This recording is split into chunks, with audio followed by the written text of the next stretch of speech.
Olá, bem-vindos ao nosso podcast. Eu sou Natan, acadêmico do curso de Psicologia aqui do Centro Universitário Unifaema, e hoje nós trouxemos um assunto que é de suma importância para todos os profissionais da área da saúde, que é a comunicação de más notícias. Porém, para poder falar desse assunto hoje, eu não poderia estar melhor acompanhado da enfermeira Shelley, que vai participar desse papo com a gente. A Shelley é especialista em ginecologia e obstetrícia, terapia intensiva adulta, pediátrica e neonatal, e com formação em gestão de saúde pública. E atualmente ocupa a direção do Hospital Municipal de Ariquemes. E vai estar colaborando com a gente hoje nessa intersecção entre o cuidado da enfermagem, nessa comunicação de más notícias, e também da psicologia. Shelley, e aí? Acho que são muitos anos dentro da área da saúde, né? E assim, com inúmeros contextos que sempre são críticos, principalmente dentro da terapia intensiva. E como que foi a sua experiência, assim, quando você entrou na área da saúde, de ver essas decisões, assim, que afetam a vida de muitas pessoas? Então, primeiramente, boa noite, né? Boa noite. Dizer que é um prazer estar aqui, ser convidada para esse projeto que é tão importante, que eu sei que é um projeto idealizado de muito tempo. São 12 anos de profissão, né? 12 anos de enfermagem, caminhando agora pro 13º ano. Primeiro a gente enaltece, porque é uma profissão que eu particularmente tenho muito orgulho de fazer parte. E são grandes desafios, né? A gente acaba vivenciando das alegrias às tristezas. E, na grande maioria das vezes, mais tristezas do que as próprias alegrias. Então, são desafios grandes que a gente vivencia, principalmente quando a gente vende saúde, a gente espera vender felicidade, mas a gente entende que nem sempre esse momento de felicidade, de alegria, vai ser uma vertente única, né? A gente pode ter outras vertentes. E aí, quando isso acontece, é que aí vem esse desafio e precisa que esse profissional esteja capacitado para poder enfrentar isso de modo que não vai lhe afetar e nem vai afetar as pessoas que estão ali ao seu redor. Eu costumo conversar muito com os meus colegas da psicologia que a gente já trabalha com profissões que são da saúde. E muitas vezes a gente entra de encontro com a vida das pessoas em momentos de sofrimento mesmo. Hoje em dia se fala muito em promoção e prevenção em saúde, mas a maioria dos contatos que a gente tem com as pessoas são em situações vulneráveis, são em momentos difíceis. E eu acredito que como a gente aborda esses assuntos com elas, faz a diferença em como que elas enfrentam também, né? Você já percebeu isso dentro do hospital, por exemplo? Olha, eu como a gente estava falando, durante toda essa caminhada, eu sempre, como sou professora, eu sempre falo assim, todo mundo que hoje está de pé para ensinar, um dia ele tem que estar sentado para aprender. E dentro desse meu processo de aprendizado acadêmico, né, eu tive grandes mestres. E uma dessas pessoas, assim, que hoje eu posso enaltecer, que é a professora Thaís, ela sempre teve uma fala assim, tá, o serviço ele tem que ser humanizado, mas quem que vai humanizar o servidor que precisa estar humanizado? Então, o que a gente tira disso, né?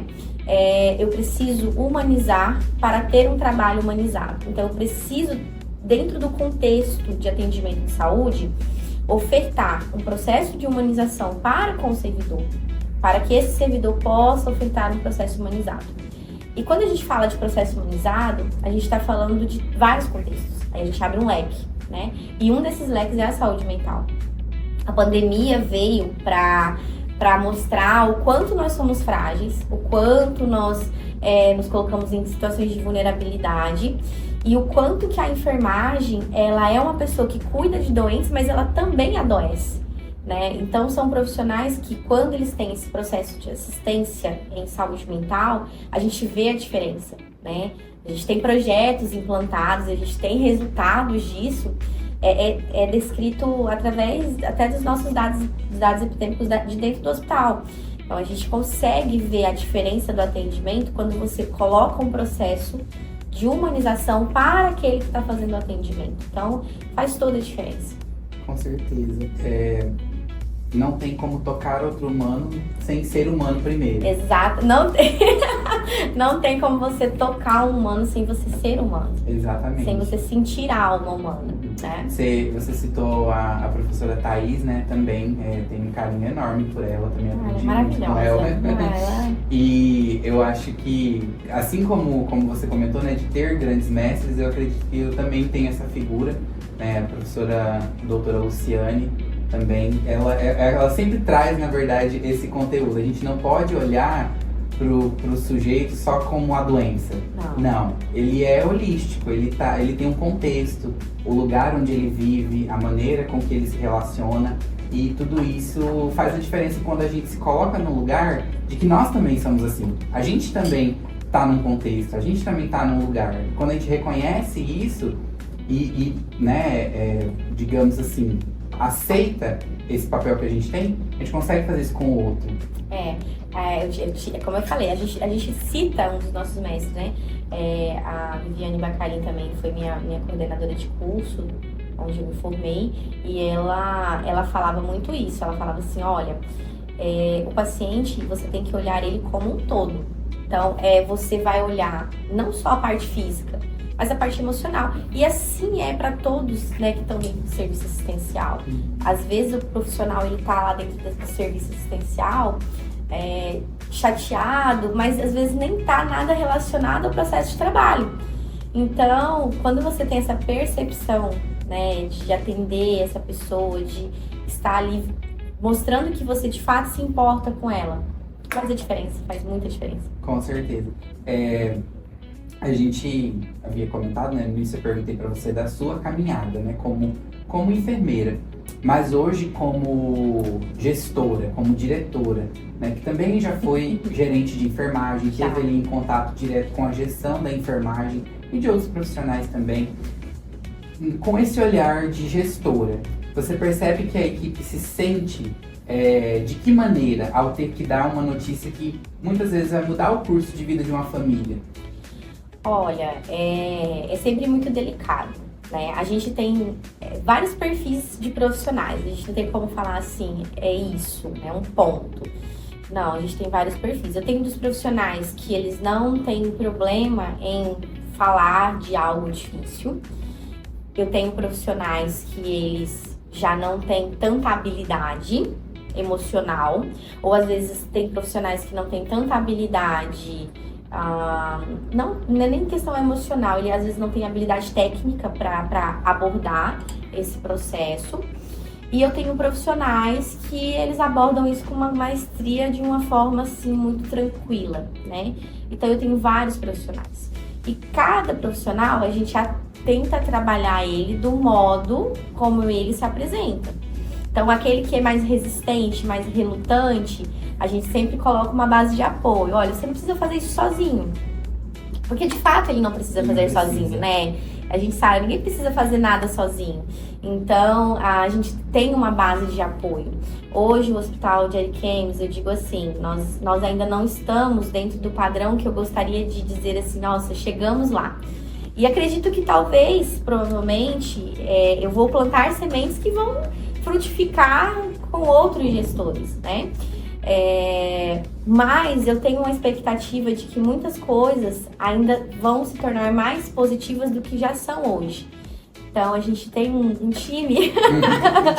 A gente tem um time que é um time assim que eu tenho muito orgulho do time que eu tô formando, apesar de me tornar gestora do hospital tem basicamente 6 meses. Eu acho que essa formação de time que está se configurando agora para o hospital é uma configuração de time que vai revolucionar muito a assistência em saúde em Ariquemes.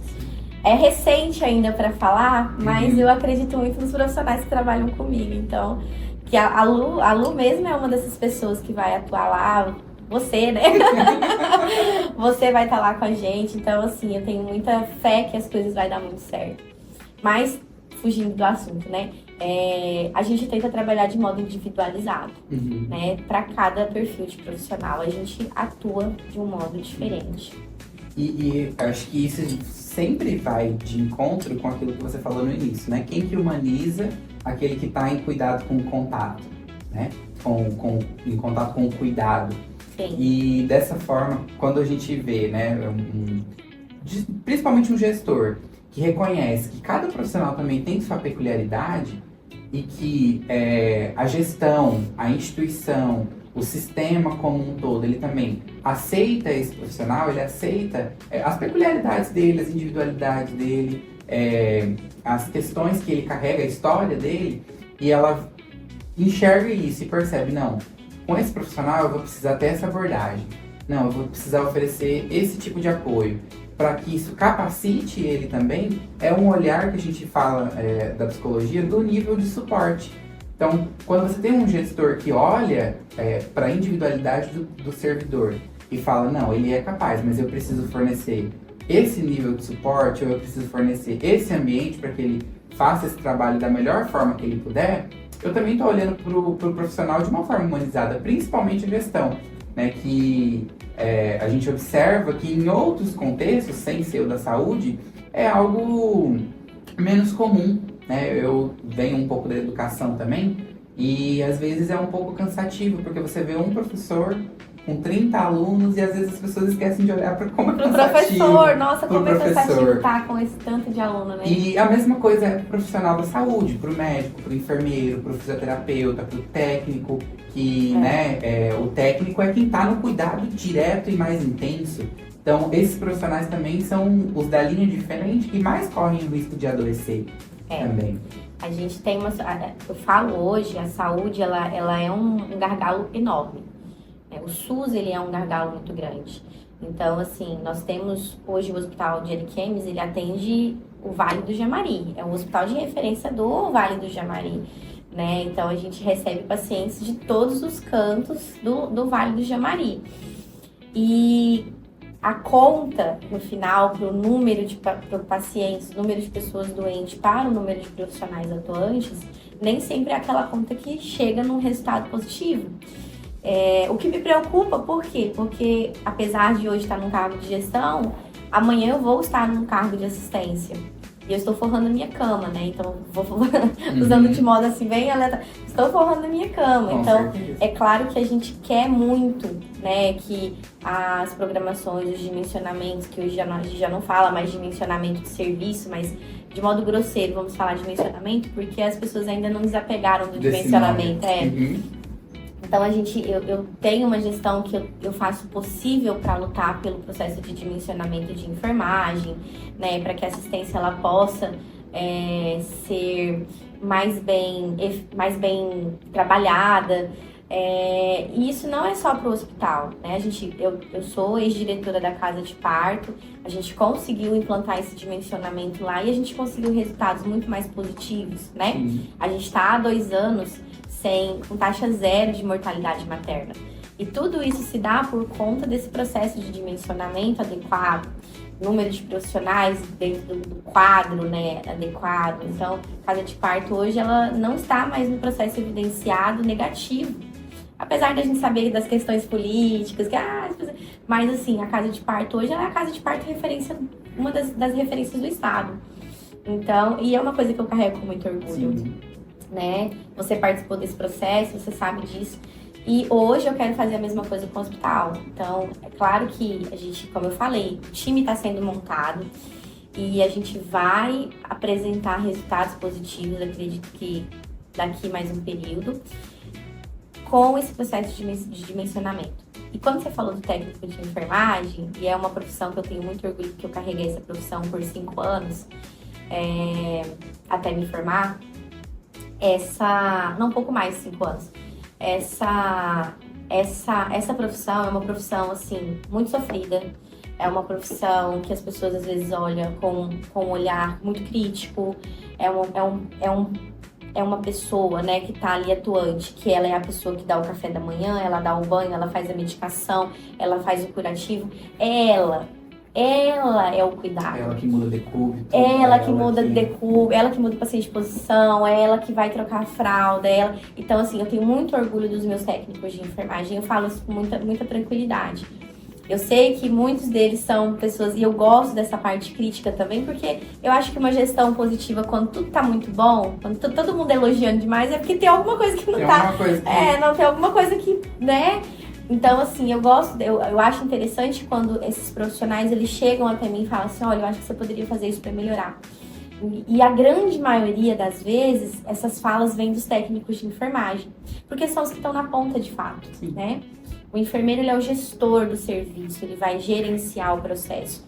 Mas quem vai executar a assistência, quem vai de fato prestar o cuidado, é o técnico de enfermagem. E é uma profissão que deve ser muito mais valorizada do que o que hoje nós vivemos. Sim, exatamente.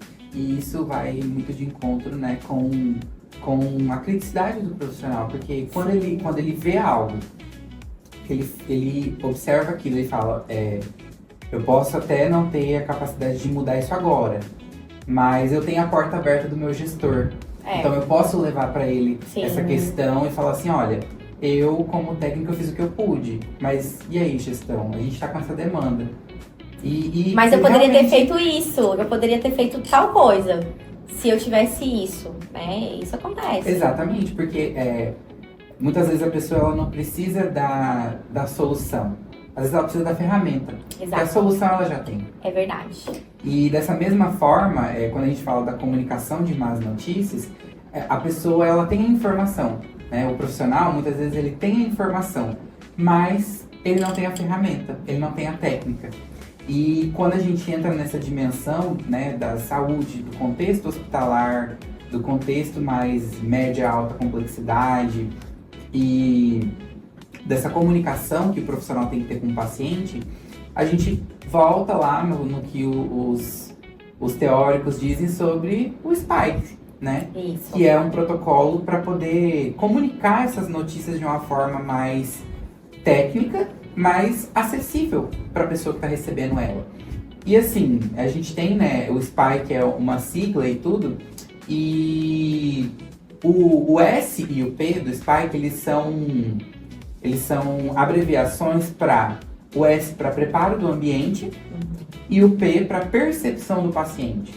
Então, assim, dentro da rotina, né, como enfermeira, como gestora, como também técnica de enfermagem, dentro dessa rotina hospitalar, o que você acha que é mais difícil ou acaba sendo mais negligenciado nessa correria da rotina hospitalar? O preparo do ambiente ou a percepção do paciente? Eu vou dizer que não tem uma exatidão, né? A gente não consegue ter uma exatidão. O que é mais difícil? Por quê? Isso vai depender do perfil do profissional, isso vai depender do perfil que a unidade apresenta, porque assim, quando você fala de comunicação de má notícia, o que é o adequado? Você tem um espaço, um ambiente, para que você possa levar essa pessoa para esse ambiente, para que esse ambiente seja um ambiente acolhedor, adequado, né, isolado, às vezes, de outras pessoas, né, para que esse ambiente seja respeitoso. Tem que ser um ambiente respeitoso, né, para aquela dor que aquela pessoa está sentindo. Então, a gente fala tanto da dificuldade predial, né, da falta de estrutura física, né? A gente fala do processo de preparo dessa pessoa, ela tá preparada? Tem pessoas que sim, tem pessoas que não, né? Então, assim, hoje eu vou dizer pra você assim, que eu posso considerar que é 50-50.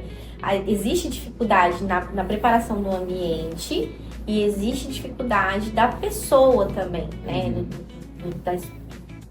De como ela vai conduzir isso.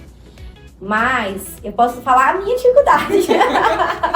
E o que seria pra você que é mais difícil, pessoalmente? Olha, eu vou ser sincera. Pra mim, assim, mais difícil, eu acho que seria a preparação do ambiente. Eu consigo ter essa parte técnica muito aguçada. Então, assim, a preparação do ambiente, pra mim, você se organizar para falar desse assunto sem que isso te cause também uma comoção, ou, enfim, ele, para mim, hoje é uma das minhas maiores dificuldades. Mas eu posso citar vários profissionais aqui que eu subjugue que a dificuldade dele não seria preparar o ambiente, seria outras dificuldades, né? Então, eu acho que essa dificuldade ela é muito individual, ela é muito pessoal. Uhum.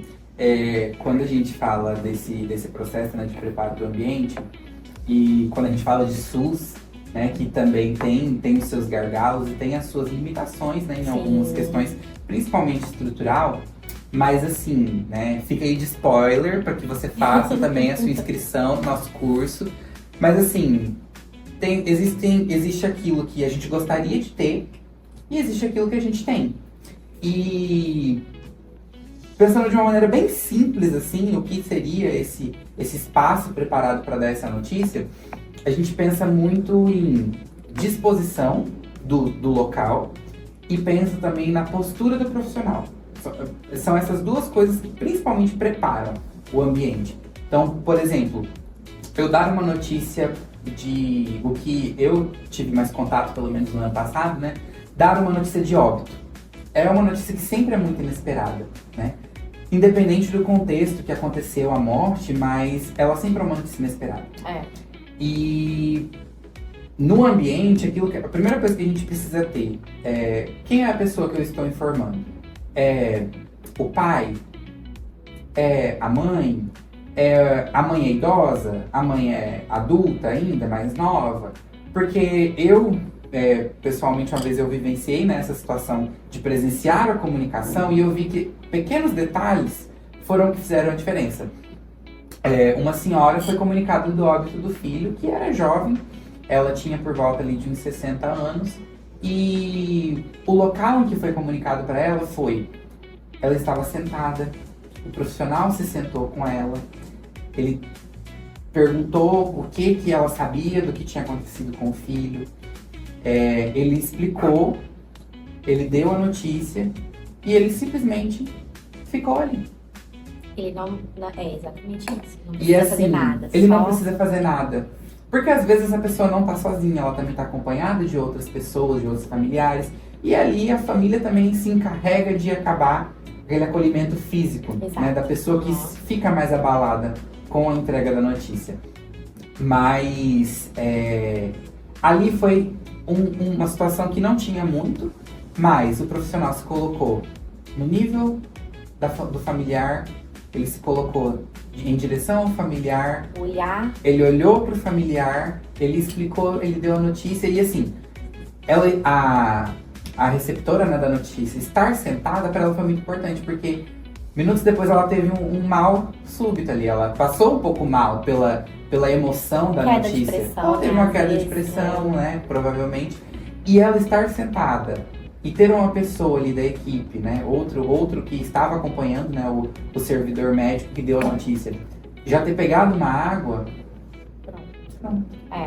Eu falo muito sobre disponibilidade, né, Natan? A gente precisa entender que eu preciso fazer o melhor do que eu tenho com aquilo que eu tenho, né? Como você falou, o SUS, ele é... Eu amo o SUS, tá? Eu não posso nunca jamais falar assim, nossa, não, pelo contrário, eu falo todos os dias pros meus alunos, eu falo assim, gente, vocês não têm noção do quão bom é ter SUS. Ter SUS, pelo amor de Deus, é uma das melhores coisas da vida do brasileiro, né? Apesar das pessoas darem muitas críticas ao SUS, então, assim, não desmereçam o SUS é uma coisa boa.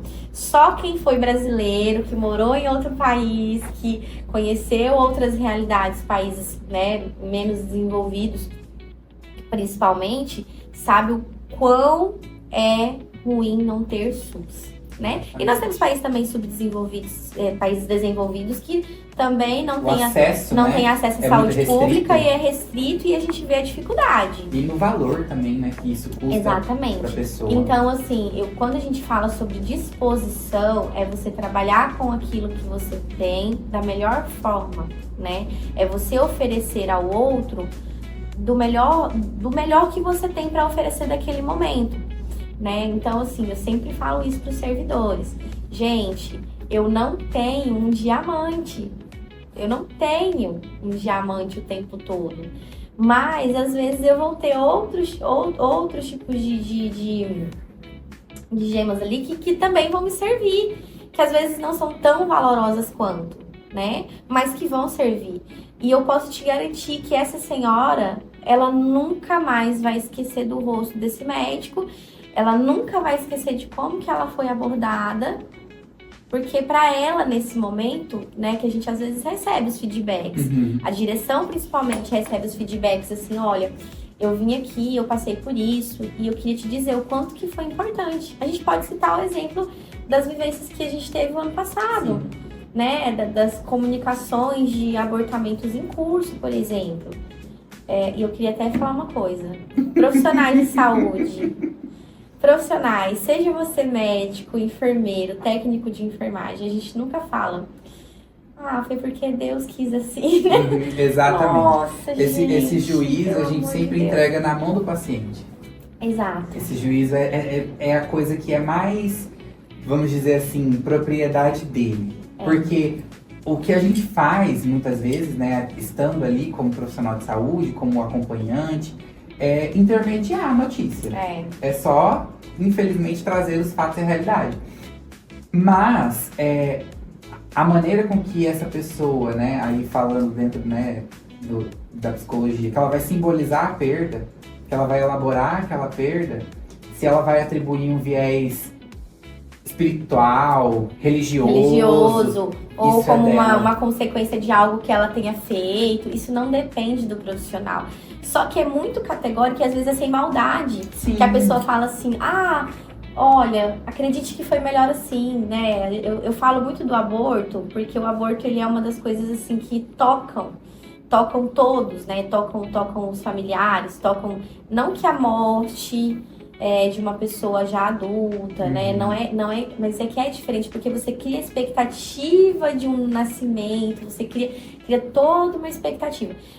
E assim, eu vivi muito isso. Ontem, inclusive, eu tava falando com um colega enfermeiro, que é de outro município, que também é uma pessoa que eu tenho muita admiração pelo trabalho dele, porque assim, ele é uma pessoa que ele desenvolve o trabalho de parto normal de modo muito humanizado.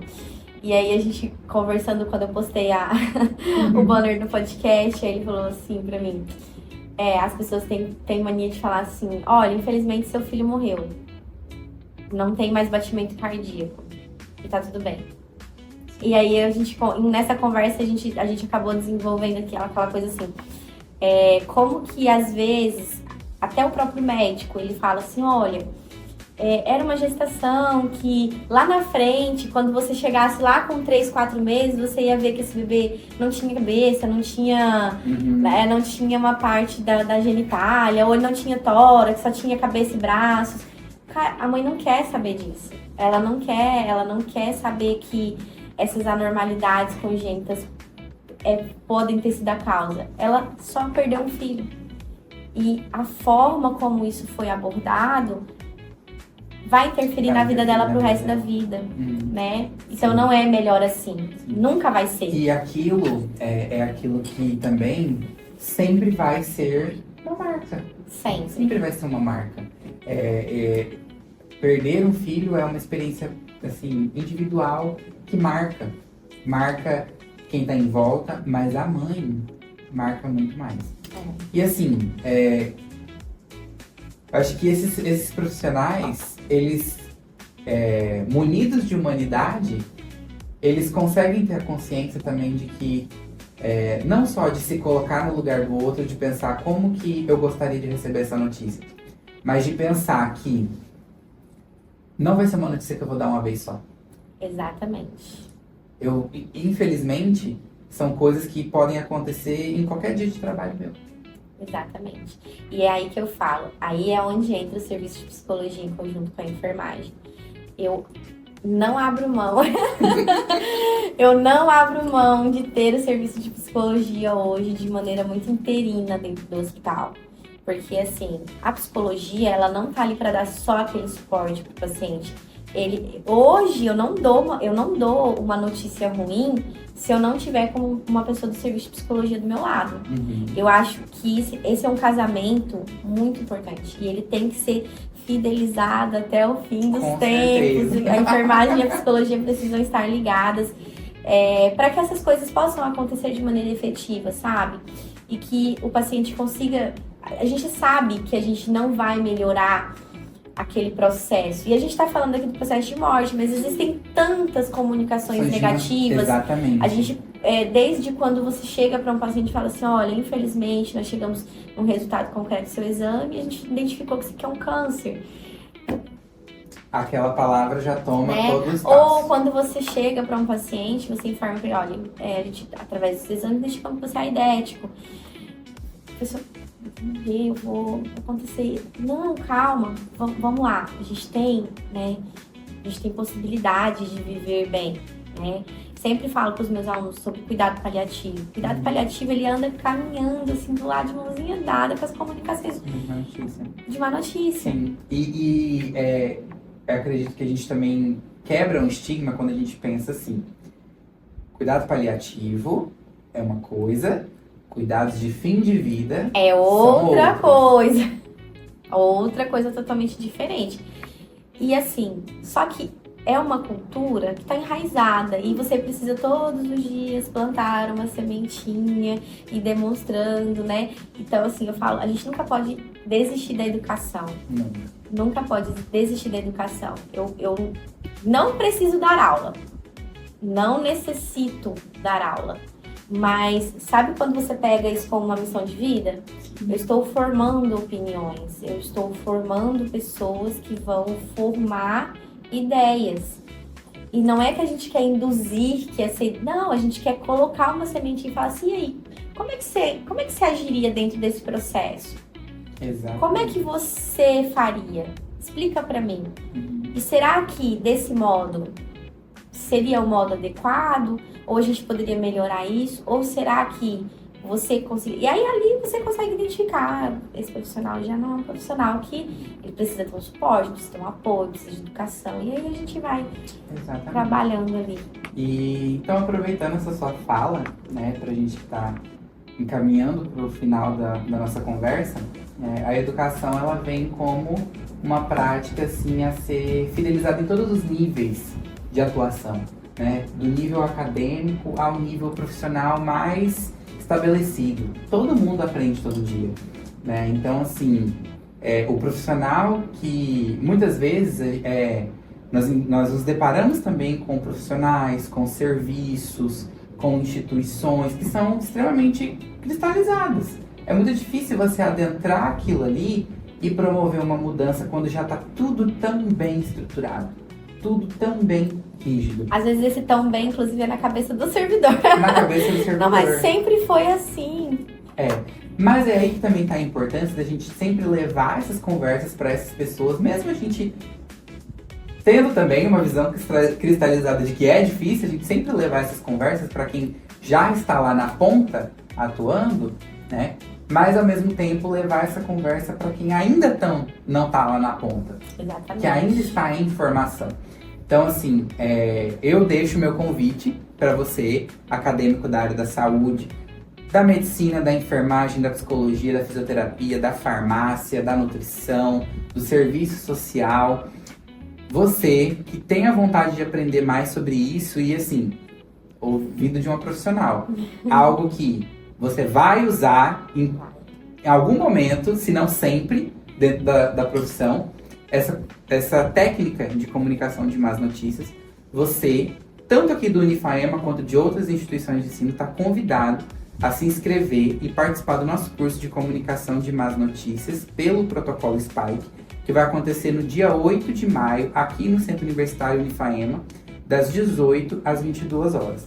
A gente vai trazer o aprofundamento teórico, a gente vai trazer também o aprofundamento técnico e prático, e principalmente nós vamos simular e vamos discutir sobre casos reais, casos de experiências relatadas muitas vezes pelos próprios profissionais que vão estar aqui participando. Então, isso, para quem está em formação ainda, é muito rico. Muito rico, porque é a oportunidade de você ouvir da boca de quem está lá na ponta, presenciando. E para quem não tá na formação, que já passou pelo processo de formação, né? Eu me inscrevi para fazer o curso, gente. Siga um exemplo, galera.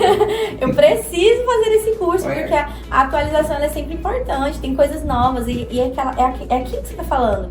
Às vezes vai ter profissionais aqui que a gente vai colocar, claro, vai ser híbrido, né? Vai ser híbrido. Na verdade vai ser presencial. Ai, Porém, nós temos estudado também a possibilidade de nós temos um número X de vagas abertas.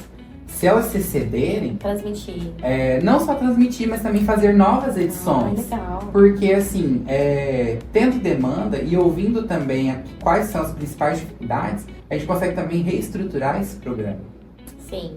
Então, assim, eu vou fazer o meu convite também, gente. Façam o treinamento. Vocês podem ter certeza que isso vai ecoar na vida profissional de vocês. Às vezes, não só na vida profissional.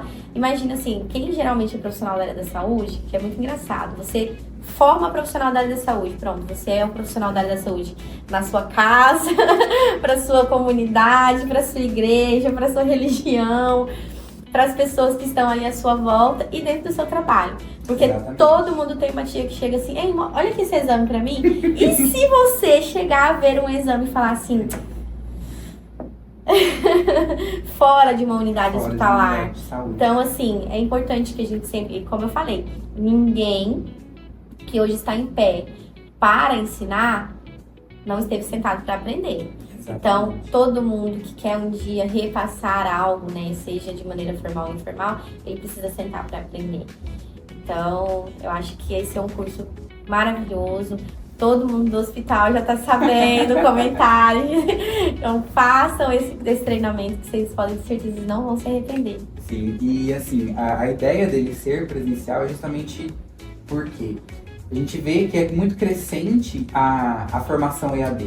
Né? Sim. E ela foi algo que alcançou muito a vida das pessoas e trouxe, né, informação de uma forma que antes era restrita. Sim. E hoje é muito mais popularizada.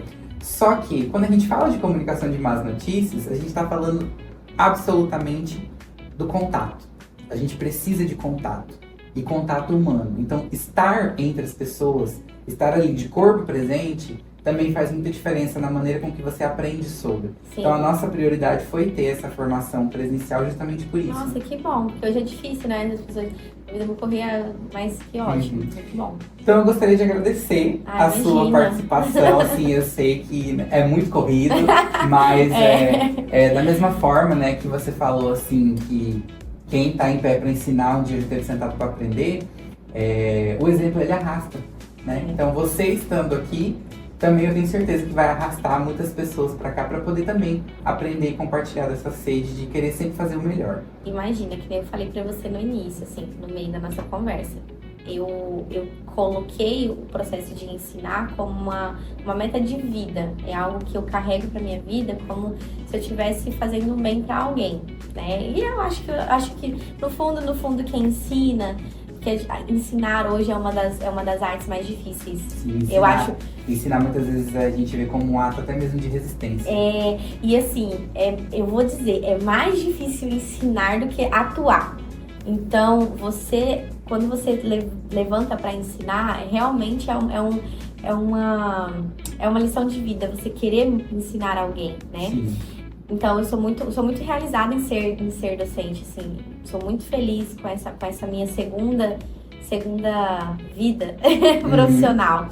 E eu quero dizer, assim, que eu tô muito feliz de estar aqui. Obrigada. Você sabe, assim, que a gente já tem uma história longa e de muitas atuações em conjunto. E eu espero, assim, que a enfermagem e a psicologia cada vez estreitem laços maiores, né? Eu falo assim, a Thaís acertou muito nesse casamento. Com certeza. Meu Deus, ela não poderia, Thaís, você não poderia ter feito um casamento melhor. Não poderia. Thaís é, assim, uma professora. Thaís é uma pessoa, assim, que eu tenho uma gratidão muito, muito grande por ela. Por todos os ensinamentos, quando acadêmica, né? Quando acadêmica dela, inclusive. Então, assim, eu só tenho a agradecer mesmo e dizer que as portas do hospital estão abertas para a Unifaema, que as portas das unidades, né, da nossa unidade ali, Casa de Parto, e o Hospital Municipal de Ariquemes está aberta para que vocês possam trabalhar. E agradecer também pela oportunidade de estar aqui falando um pouquinho da minha vivência. Com certeza, a gente sempre prioriza ouvir em primeira mão. E ouvir em primeira mão é também buscar por pessoas que estão dispostas a compartilhar, né? Então eu queria agradecer você por isso também. Mas então é isso, pessoal. Muito obrigado por terem ficado até aqui com a gente. Não se esqueçam de fazer a inscrição para o nosso curso no dia 8 de maio. Estão todos convidados, tá? E do mais é isso. Fiquem atentos às redes sociais do Unifaema e vejo vocês lá.